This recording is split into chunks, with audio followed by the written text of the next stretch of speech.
My primary organization within Star Citizen is the Vault-Tec Corporation. Here at Vault-Tec, we primarily focus on space real estate.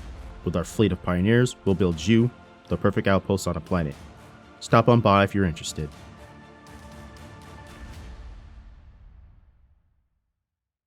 What's going on, YouTubers? This is Sir6 here, bringing you more Star Citizen content. Today, I want to talk about heavy fighters within Star Citizen. This is part 2 of my series called Advanced Organizational Tactics, or AOT for short.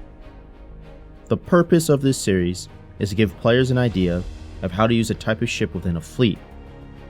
Every video, I'll cover a different type of combat ship and cover strategies alongside. Now, last time I asked you what the purpose of a smaller size fighter was. So, you can expect what I'm going to ask you today. So once again, to you, what is the purpose of a heavy fighter? Let me know in the comments below if you like. Of course, my answer is heavy combat. And here's why. Heavy fighters are the backbone of a well-balanced fleet. These ships are designed to answer the call from anywhere and anytime. People will think twice before engaging a seasoned pilot at the controls of these war machines. The heavy fighters include the Vanguard Warden and the Anvil Hurricane. Now, as a fighter, the Warden is bigger, a little bit slower, has significantly longer range, can take a beating due to armor plating, and, with the right setup, has the ability to put out some serious DPS. The Hurricane, on the other hand, is a very unique heavy fighter. You see, it has the classification of a smaller fighter like the Avenger Stalker, but of course packs the punch with a turret that holds 4 size 3 weapons of your choosing.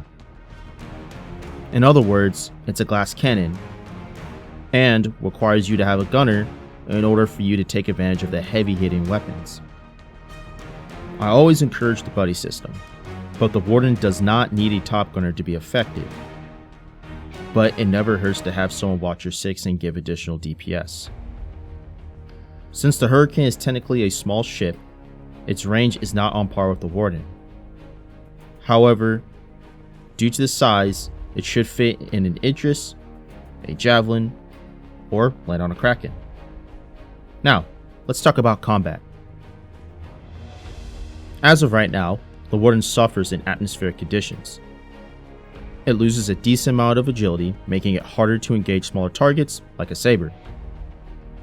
One can only speculate what will happen once the new flight model is released. So, due to the bulkier and sluggish controls of the Warden, I would use it to defend a space outpost. The Hurricane, on the other hand, could easily defend both space and planet-based outposts. The Warden will be a prime candidate for escort missions of any length. With an overclock jump drive, it will be able to tail a larger ship like a Starfarer while in a longer jump, so that they exit warp within a similar time frame. This is important because when seconds matter, you do not want to be minutes away from your protection.